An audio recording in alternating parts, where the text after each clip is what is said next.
Welcome to the World Institute of Critical Care and Emergency Medicine, a non-profit educational organization built by physicians for physicians with a mission to improve global healthcare. Our goal is simple: to help healthcare professionals around the world make informed decisions, enhance critical thinking, and excel under pressure, especially in high-stakes, critical, and emergency situations. WICCEM offers comprehensive training and resources in critical care and emergency medicine, featuring a core curriculum that covers adult and pediatric care, with courses in pulmonary, cardiovascular, and neurology specialties. From advanced training in emerging techniques to hands-on experiences in critical care, life support, and emergency medicine, our programs are designed to equip you with the skills needed to thrive in demanding environments. Our expert faculty, who offer lectures, mentorship, and innovative insights through annual conferences and webinars. With our online learning platform, you can access courses, workshops, and a rich library of resources from anywhere in the world, making education accessible no matter your location. WICCEM also provides certifications and CME credits to support your professional growth and ensure you stay at the forefront of the field. We also foster a global community of healthcare professionals dedicated to advancing the field and improving patient care worldwide, especially in resource-limited settings. Join us at World Institute of Critical Care and Emergency Medicine, where we empower you to make a lasting impact in healthcare.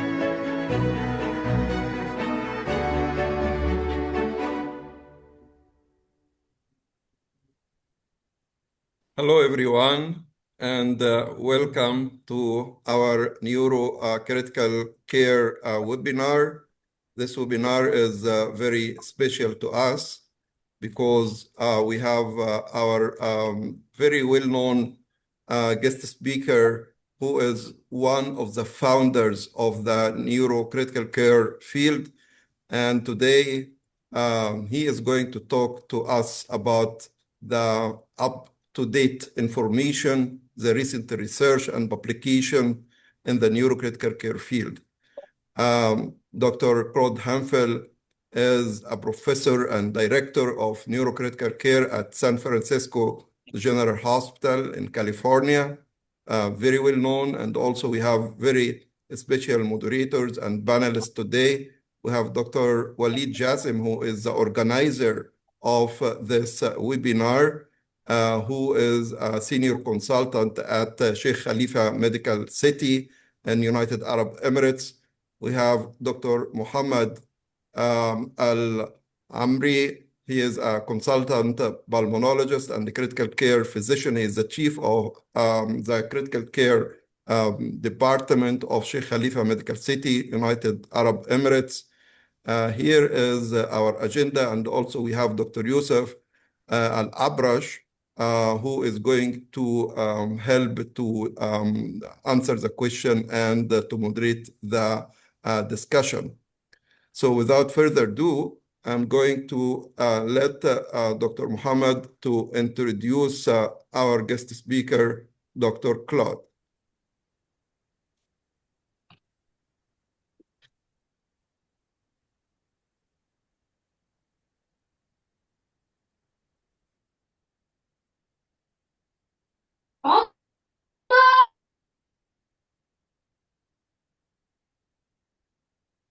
Sorry, guys. Assalamu alaikum.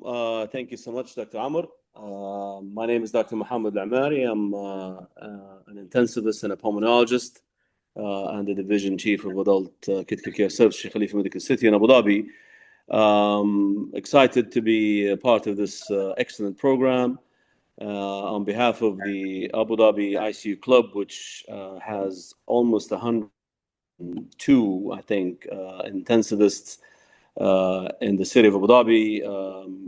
We welcome everyone to this excellent program. Dr. we have the privilege of hosting Dr. Claude Hemphill today. He is, as Dr. Amr mentioned, professor of neurology and neurological surgery at the University of California at San Francisco. He's the chief of neurology and director of neurocritical care at Zuckerberg San Francisco General Hospital. His research focuses on advanced neuromonitoring, informatics, and management of intercerebral hemorrhage. He is a founder and director and a past president of the prestigious Neurocritical Care Society, and he's a member of the editorial board of the following journals: Neurocritical Care, Annals of Neurology, and Neurological Research and Practice. He has served as a member of writing of many groups for guidelines, including aneurysmal subarachnoid hemorrhage, traumatic brain injuries, and intercerebral hemorrhage. Dr. Hemphill is the current co-chair of the Neurocritical Care Research Network and also the current Coma campaign of the Neurocritical Care Society. It's my pleasure to introduce Dr. Hemphill, who's going to give us this talk tonight. Thank you so much. Dr. Hemphill, the stage is yours. Well, Dr. Mohammed, Dr. Amr, Dr. Waleed, Dr. Youssef, I really want to thank you and all the attendees for inviting me to be part of the World Institute tonight. And it's really an honor to be able to give you my perspective on neurocritical care updates for the past 2 years. And so I'm going to go ahead and share my slides.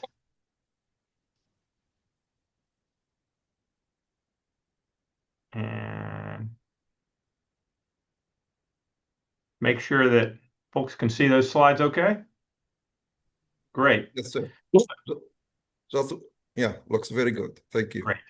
So in thinking about the last 2 years, what I thought I wanted to do is really take 6 different manuscripts that have been published in the last 2 years that address a central question in the neurocritical care patients that we take care of across different diseases, and that have given us new practical information that we can use, but also point us in some future directions. Because I like to be able to think about things you can use right now that if you're not doing, you can go ahead and implement, and how this sets us up for future advances. So some of these highlights would include questions about: should a patient with a hemorrhagic stroke, non-traumatic intracerebral hemorrhage, should they have that surgically evacuated?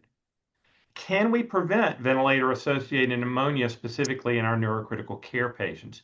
What are the best practices for managing traumatic brain injury, TBI?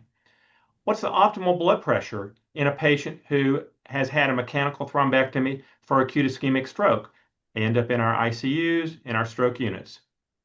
What if invasive intracranial pressure is not available? Specifically, we'll say for traumatic brain injury patients. And then a question: is my comatose patient actually responsive? So I'm going to start. Let me see. There we go. I'm going to start with question: what is the problem? So a problem here is, look at this scan. This just makes so much sense. A patient has a big intracerebral hemorrhage, and now the hemorrhage is been surgically evacuated. This just makes intuitive sense. This must be good for the patient. But the problem is that clinical trials that have gone before really have not shown benefit for surgical intervention. But these have used standard surgical techniques such as open craniotomy. Surprisingly, they haven't really assessed how effective the procedure is in getting the clot out. They just said, was surgery done or not? And they've rolled a wide range of patients in the name of trying to have generalizability. And so consequently, care of ICH patients is very heterogeneous. And some physicians and some hospitals are very aggressive in trying to take care of these patients for recovery. Some are very nihilistic and say there's not much we can do, and that's a problem. But the ENRICH clinical trial was published last year, and this was a trial of MIS, minimally invasive surgery, or here minimally invasive removal of intracerebral hemorrhage. So what did they do? Well, this was a randomized clinical trial of minimally invasive surgery. So they used a special device This one is called a brain path device, but there are actually a number of different devices that are either on the market in various parts of the world or that are being developed. And the idea is that a minimally invasive device can use stereotaxis or something else to limit the amount of damage that's done in the surgical procedure and get the clot out. And so they compared that with just following the American Heart Association guidelines, about 300 patients, lobar and anterior basal ganglia hemorrhage, so supratentorial hemorrhage. And there were some interesting parts of the clinical trial design that I think also are important as we think about critical care trials. They used something called an adaptive trial design, which allowed them to do interim analyses and drop one of the sets of patients if it seemed like it wasn't working out. Then they used functional outcome at 6 months, which is important because we care in our patients, neuro patients, probably more about functional outcome than just live or die. And then especially they used a Bayesian analysis. And so we usually do analyses historically using what's called frequentists. We say we reject the null hypothesis. But a Bayesian analysis looks at prior probabilities and then the probability that an outcome is due to chance or not. That's sort of a simple way to think about it. Now, I would remind all of us that we treat patients in a Bayesian way. And if we say this patient has elevated intracranial pressure and I have no idea how to treat them and I've never done this before and I have no prior knowledge of whether mannitol is going to lower intracranial pressure, then you're not a very good doctor. Of course, that's not the way we treat patients. We always treat patients in a Bayesian way, but I want to emphasize this different type of analysis because this is going to be seen more and more commonly in our clinical trials, and we have to understand whether we support that or not. Then the secondary outcomes of rebleeding and neurological worsening and so forth. But what they found is that minimally invasive surgery was superior to medical management alone for lobar intracerebral hemorrhage. Now, they didn't actually find a difference for basal ganglia hemorrhage, but because the signal in the trial was not looking favorable, that arm was dropped.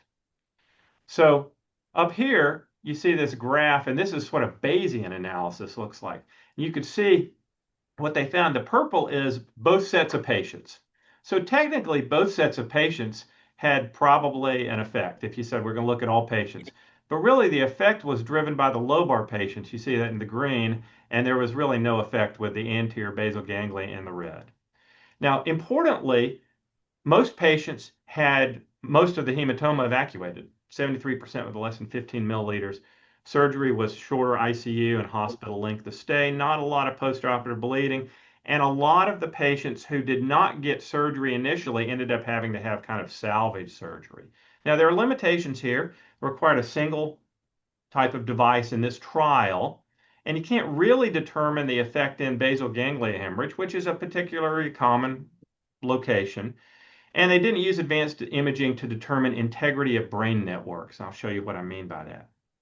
But why does all this matter? Okay, well, first of all, now we can no longer say that surgery is unproven for hemorrhagic stroke. It is proven, and this is the first clinical trial showing benefit, and this treatment can and should be implemented as part of regular care.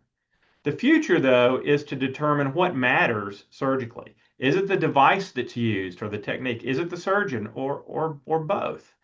And we need to refine and improve patient selection criteria. So on the right-hand side, you see a diffusion tensor image. We can't see this on our regular MRI, but on advanced MRI, you can see the fiber tracks, and we are all fiber tracks. And so if the fibers tracks are still intact, let's say of the corticospinal tract, maybe we can limit the damage going in and take the clot out in patients and better select them. Now, I think a lot of us hope that this is, or think that this is following along the way ischemic stroke treatment was. Remember, it wasn't that long ago that we thought that ischemic stroke was really minimally treatable. But now we think about mechanical embolectomy as a routine intervention for patients that are eligible.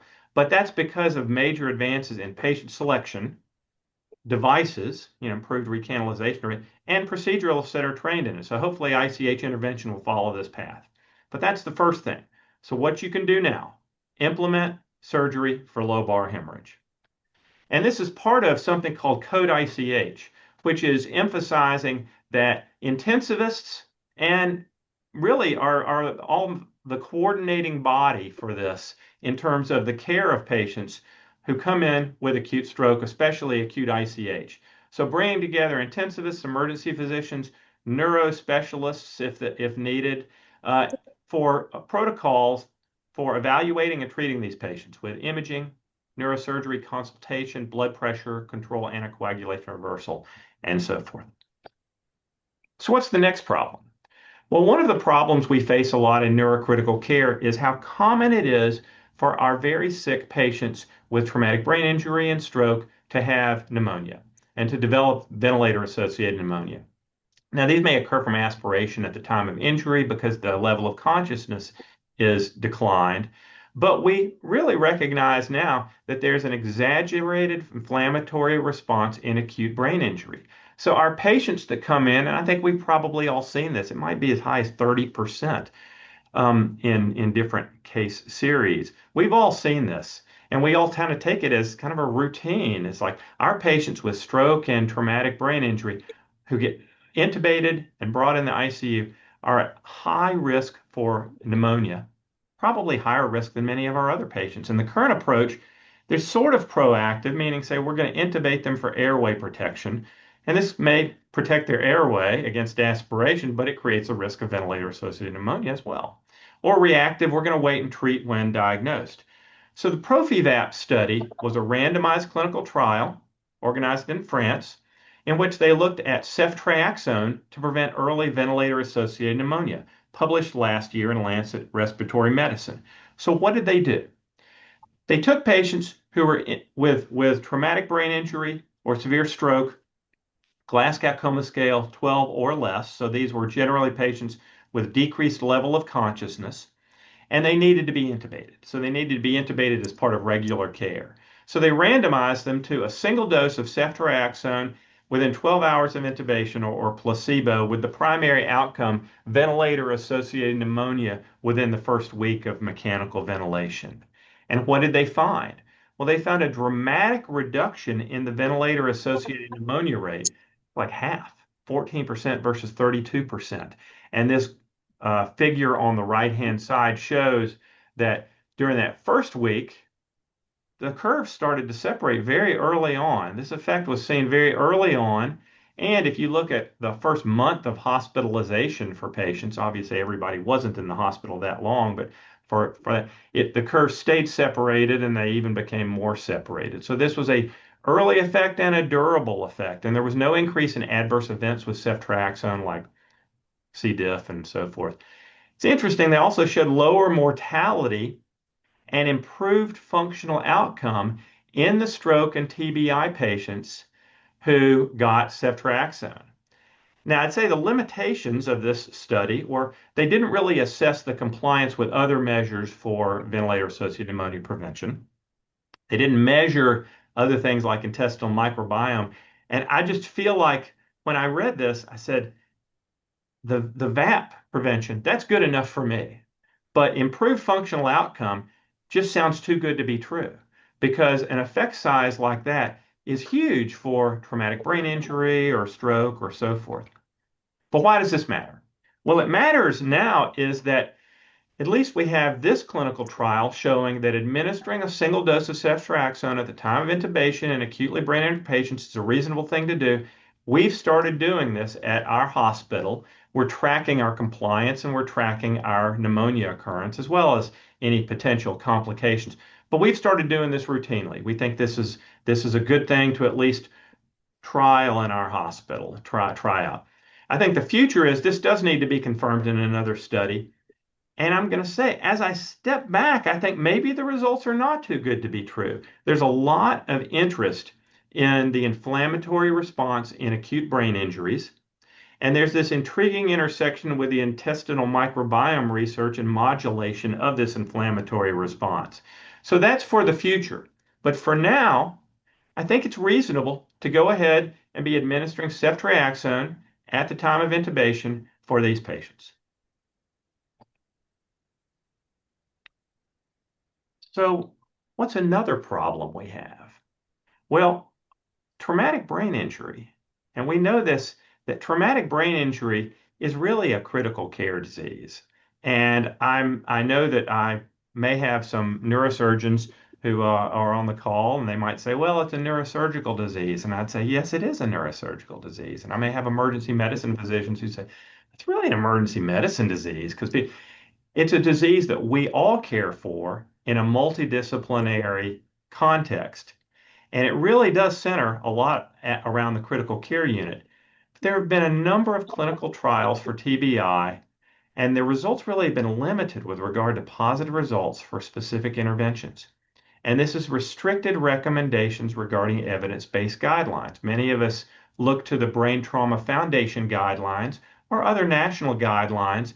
And when these look at and say we're going to use a an evidence grading scale to give level 1, 2, and 3 recommendations, they often say we don't have a level 1 recommendation. And this has also led to heterogeneity in care, or the responses we've gotten from a number of people who say, we recognize that there are many different questions in how to treat these patients. We recognize that there's not level 1 evidence for everything, but we still have to take care of these patients and do something. What's a good framework for care? And it's really important to recognize that numerous studies have shown very clearly that organized systems of care, protocols, and trained experts result in better outcomes for TBI patients. So even if we don't have a clinical trial with the special intervention, what we do makes a difference. But once again, care of patients with TBI is very heterogeneous due to this variability in practitioner interest, hospital medical system resources, and maybe practitioner knowledge regarding best practices. So in 2024, the American College of Surgeons published a document. They really updated it, but updated it substantially, called Best Practice Guidelines for the Management of Traumatic Brain Injury. This is free to download off the internet. This is the link to do it. And you can see in the table of contents, I believe there are 24 different categories of aspects of care, from triage and transport to neuromonitoring to pharmacotherapy to outcome assessment and early multidisciplinary rehabilitation that they've developed comments on or recommendations for best practices. So what did they do? So what they did was they said, we recognize that the evidence base is strong in some areas, but limited in others. But providers need a consensus-based approach for practical management, a place to start. And so they developed a consensus-based guideline for practical management in each of these categories. It's not limited to the available medical literature and address many of the standard TBI issues like intracranial pressure monitoring and coagulopathy reversal, surgery, but addressed a number of different issues that were not addressed in other settings, partly because there aren't randomized trials that get into that evidence base, like blunt cerebrovascular injury, sometimes we call those dissections, elderly and pediatric considerations, and prognostic assessment and family communication. And what did they find? Well, specific key points and recommendations for 24 different aspects of patient care and medical systems. And one of the strengths is that recommendations were made in order to provide a framework of care, even if clinical trial base is limited, rather than some other guidelines that basically have just said there's no evidence, so no recommendation. Well, what's a limitation? That same strength is also a limitation, okay? Because there is not an evidence for a particular intervention in a clinical trial, we recognize these are consensus-based guidelines, but they provide a framework from which to start. Now, because this is the American College of Surgeons, it's based primarily on American systems of care and resource availability, but there's also a lot of acknowledgement of triage between different hospitals and what to do in different settings. So I believe that they can provide a reasonable piece of information for folks wherever they are. And I'll show you a couple of slides that are examples out of this document, but I hope you'll take this document and use it as information as you develop your own institutional guidelines and order sets.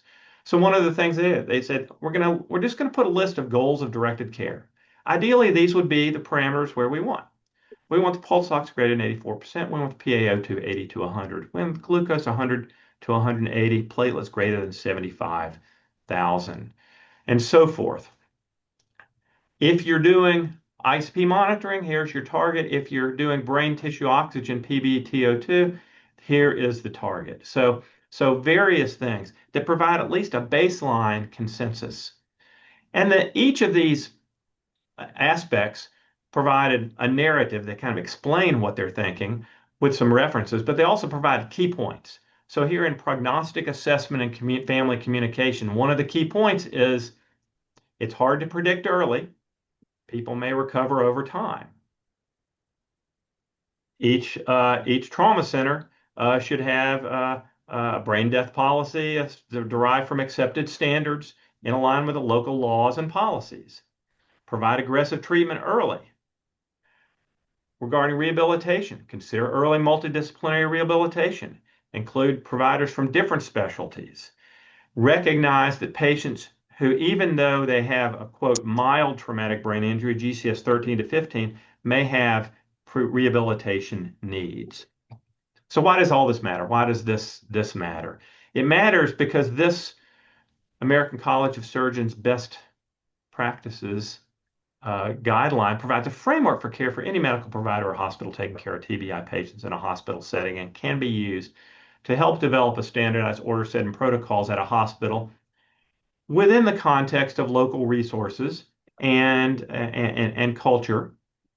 And I think the future is looking at this broadly across a range of different recommendations for the evidence base and a range of different regions.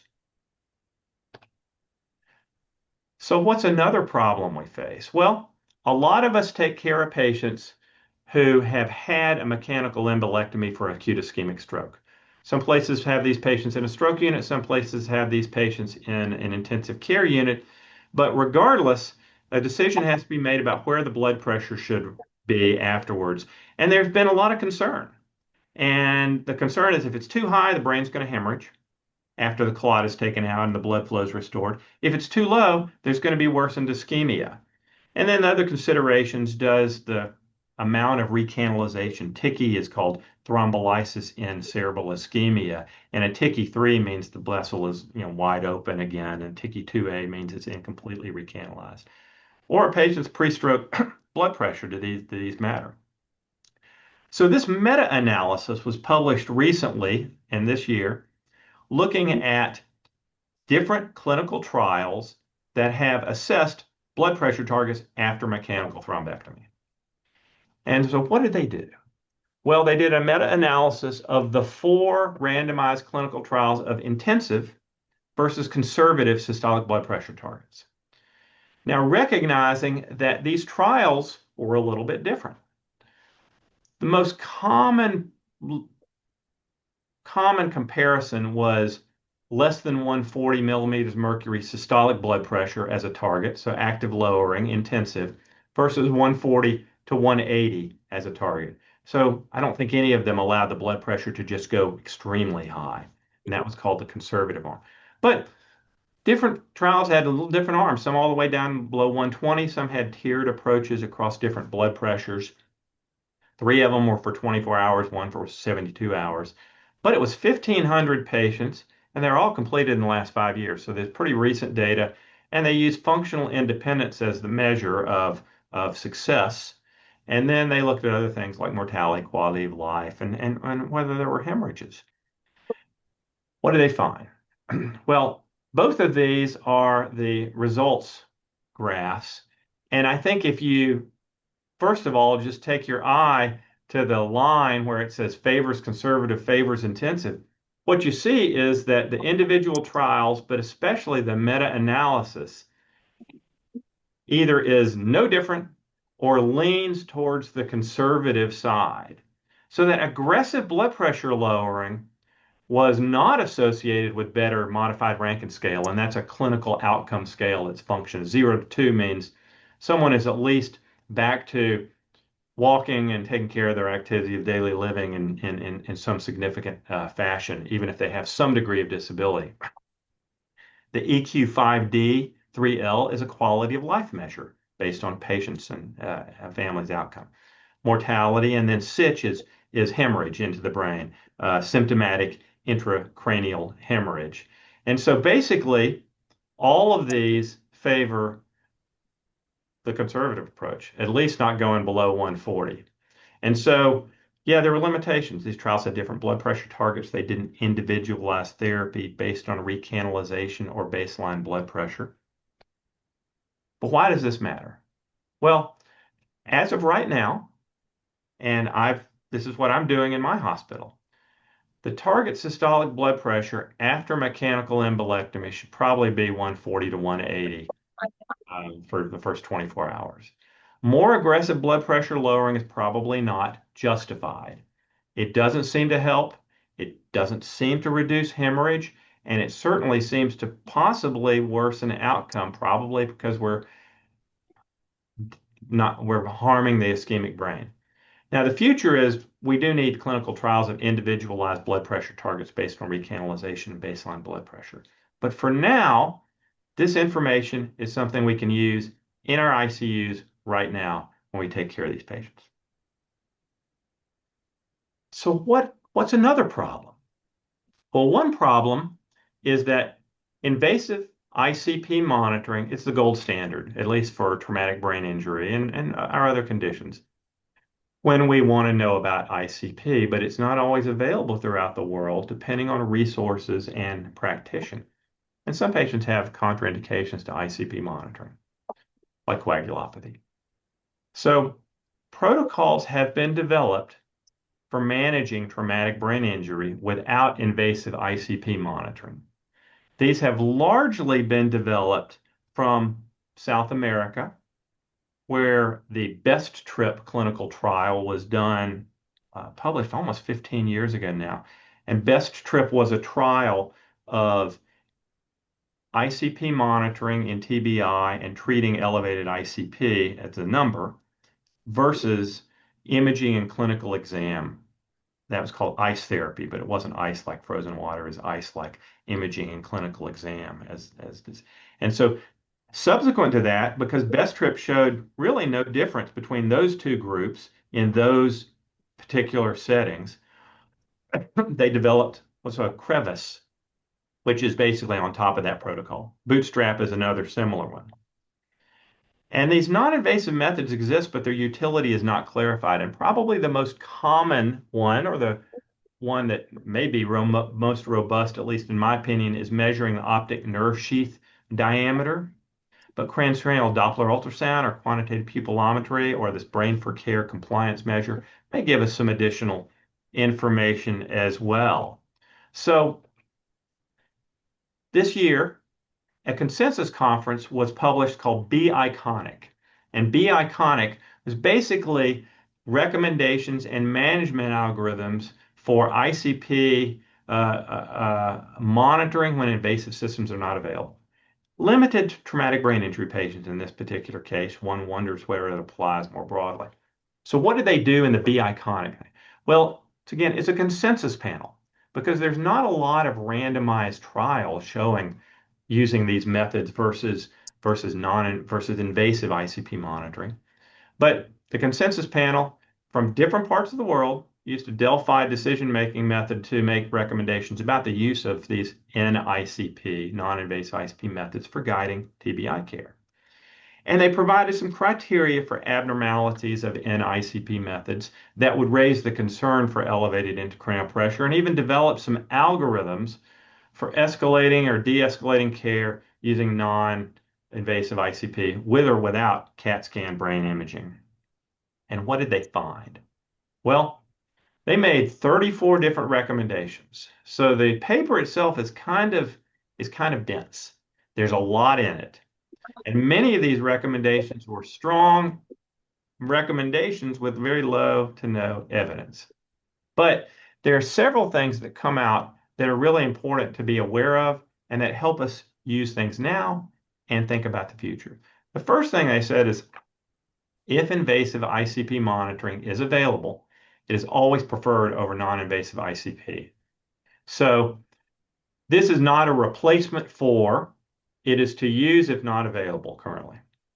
If non-invasive ICP measurements are used, then at least two of them should be used and multiple assessments should be done, and this should be coordinated with imaging and the clinical examination.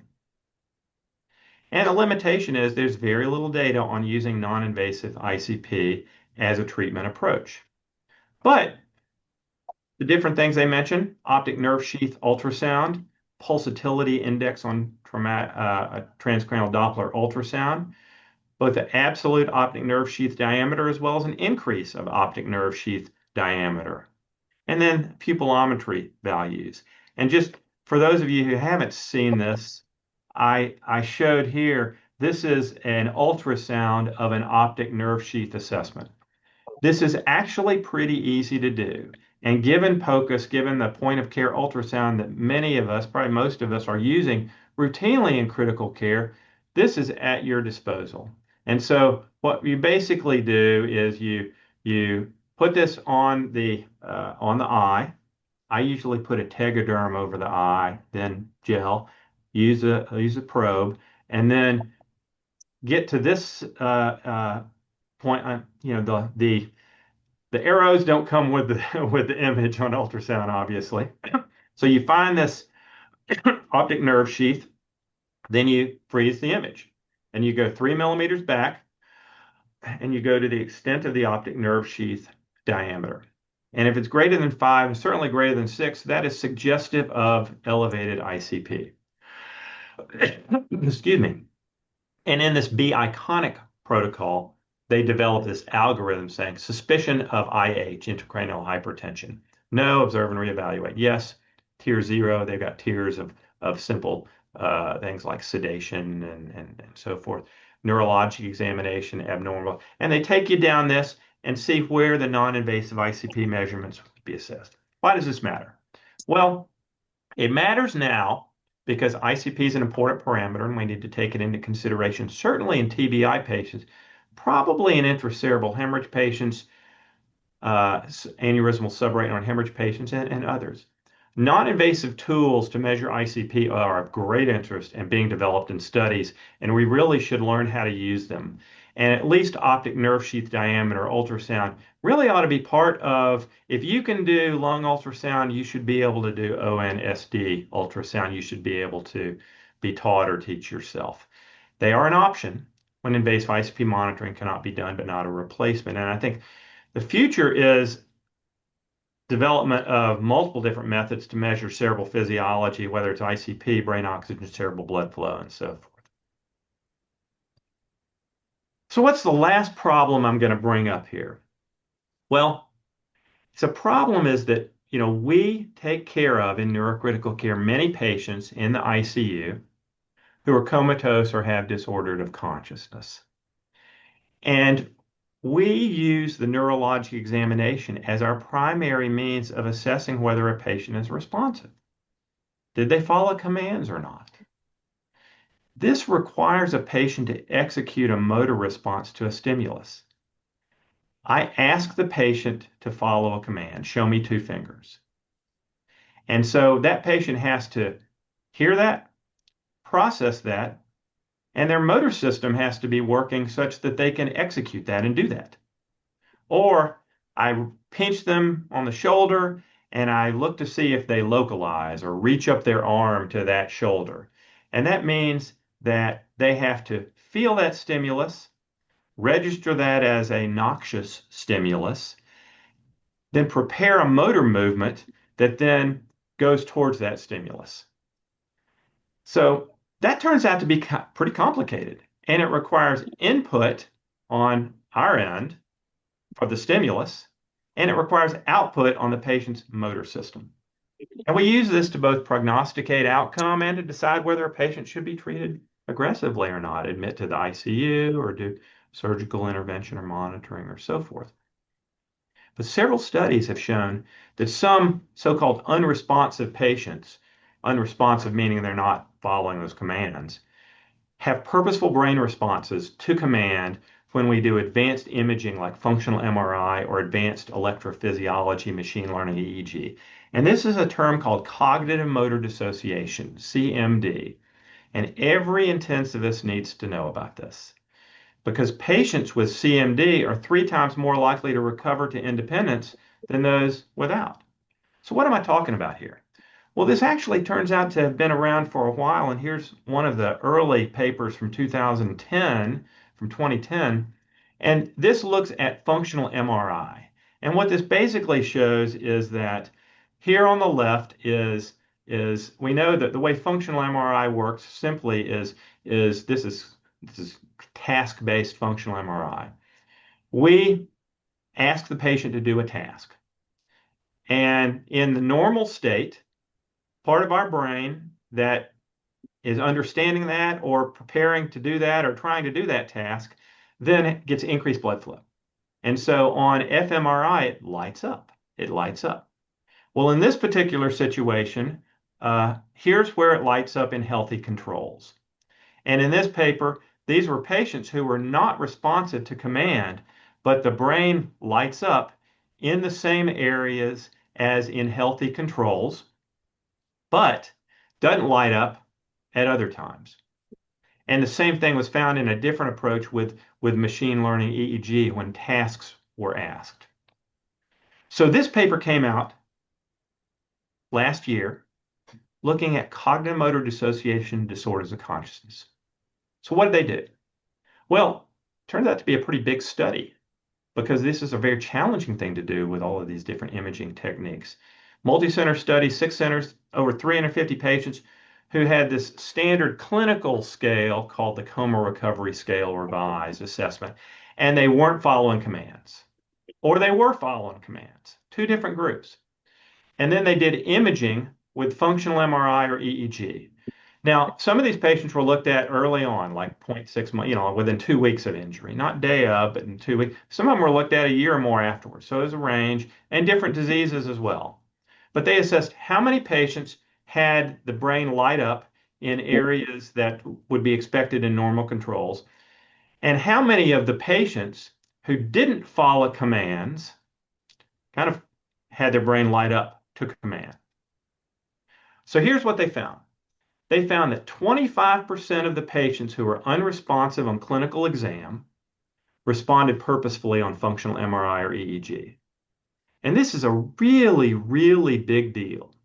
This means that just because a patient can't show me 2 fingers, it doesn't mean that they didn't understand what I was asking them to do. It meant that their motor output didn't work properly for that. So when patients or other providers ask, do you think they can hear me? We're getting new data that maybe they can. What's interesting is that most patients who followed commands on clinical exam didn't have a response on functional MRI or EEG. And I'll take that as a side thing and say, what are you talking about here? Well, what I'm saying is that if I go into an MRI scan or functional MRI and you ask me to follow commands, and I'm not really like paying attention and focusing on the task, I'm not going to light up either. Okay. So this is not a perfect test. If you're following commands on exam, you're following commands. If you're following commands on fMRI or EEG, you're following commands. But it may be an underestimate. Now, they didn't do long-term follow-up on these patients. They didn't report it in this paper.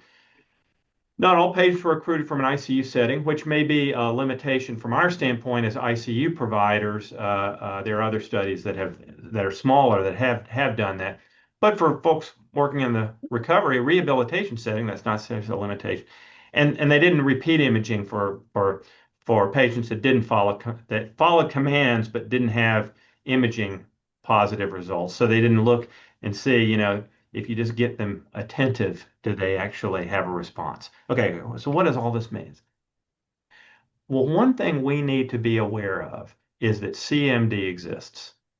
And I think that right now, we should assume that at least a quarter of our patients who do not have clinically apparent, at least to us, command following in the ICU after an acute brain injury. I'm not talking about the ARDS patient who's under general anesthesia in the prone position. I'm talking about the TBI or stroke patients that's not following commands off of sedation. we should assume that at least a quarter of our patients who do not follow our commands are, quote, following commands in their mind. And this is a big, big deal. It's because these patients have a higher capacity for recovery than those who do not.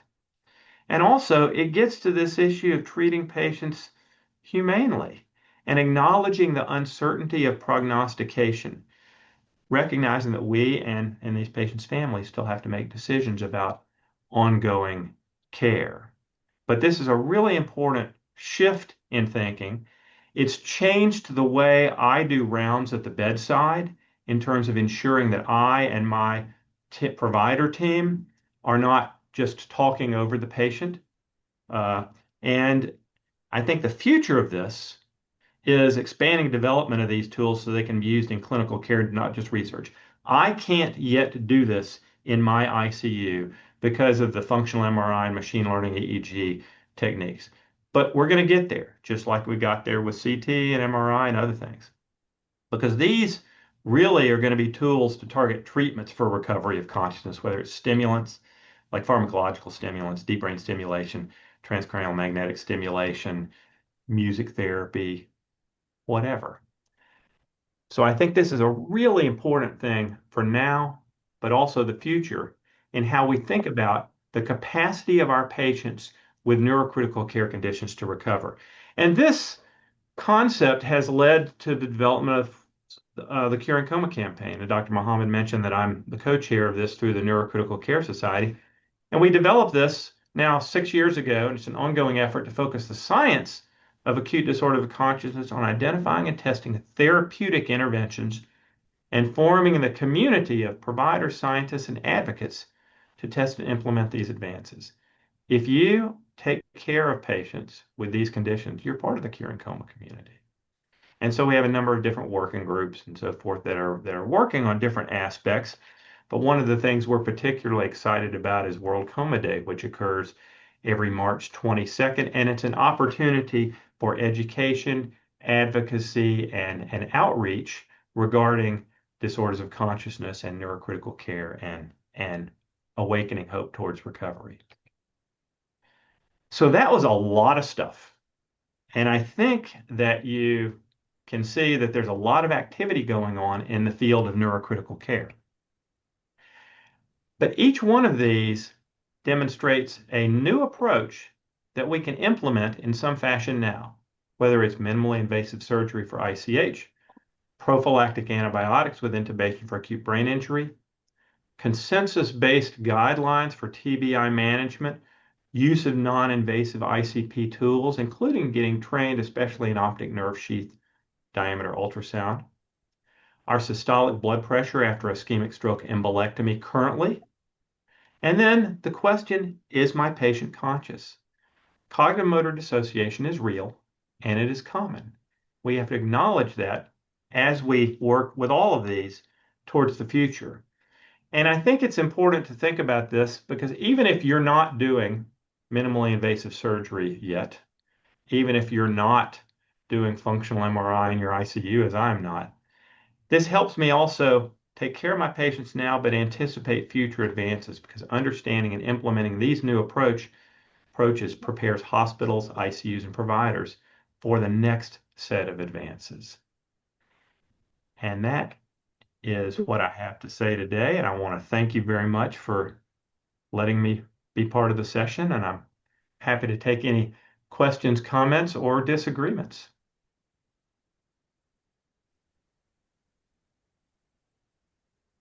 We're clapping, Dr. Hanfel. That's fine. All of us are. Thank you so much. That was very enlightening. Thank you. Dr. Walid, can we move on to some of the questions from the audience? Do you have one or two questions, or you want me to start? Yes.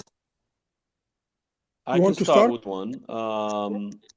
Yes, let me go ahead and start with this question. And I think Dr. Hemphill has already talked about this, but maybe he might need to elaborate further. But one of the members or the attendees had asked this question. I have a question regarding how to assess the level of consciousness in a patient with a long-term disability following a head injury, I guess a TPI or an intracranial hemorrhage, and how to base our assessment of their condition on that assessment.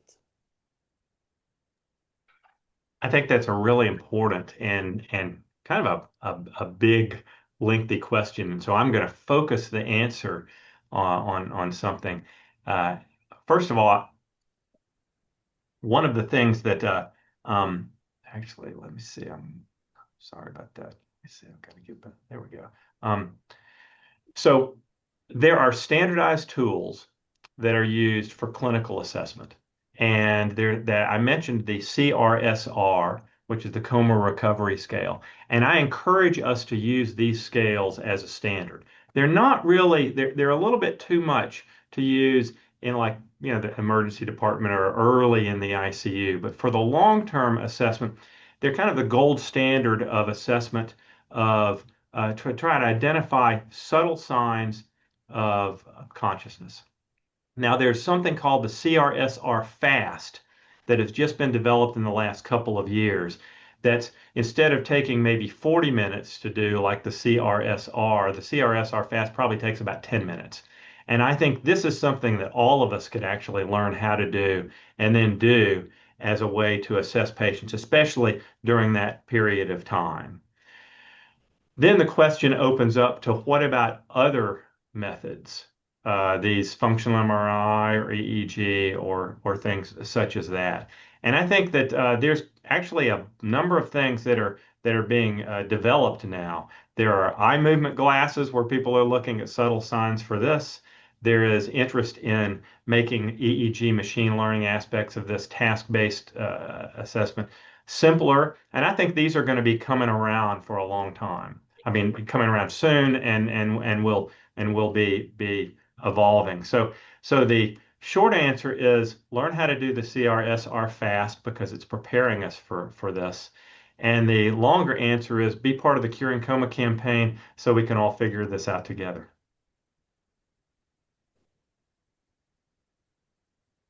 Thank you so much, Dr. Hemphill. One of the questions, and I'm not sure if this is, if they misspoke or wrote this, but it says regarding ceftriaxone and Rocephin administration at the time of intubation, does that include patients who are already on ceftriaxone or Rocephin? I'm wondering if they meant if they were already on some other antibiotics. I believe patients that came through the emergency department, and so they were patients that were naive to antibiotics. So I don't believe they used patients who deteriorated in the hospital, but I do believe that they excluded patients with prior antibiotic administration. Yeah, I have to say the outcome of the study was intriguing because we usually don't think of Rocephin or ceftriaxone as that drug that we would use to prevent VABS or to treat VABS. It doesn't cover the usual suspects. Yeah. So, all right. So it's a good question about whether, I mean, even, and I'm sure the same thing is with if you work at multiple hospitals, you may have different antibiotic sensitivities even at the different hospitals that you work at. So could Zosyn be the right drug? And so maybe, but I think I believe that the early antibiotic administration is probably a good thing. Yeah. So Zosyn is peptazotazobactam for those who don't. Great name. All right, Dr. Waleed Jassim, you want to pick up the other questions? Thank you, Professor Claude. I really enjoyed all your 6 sessions of your talk. Thank you very much. I have a practical question related to the first question just said by Dr. Emari.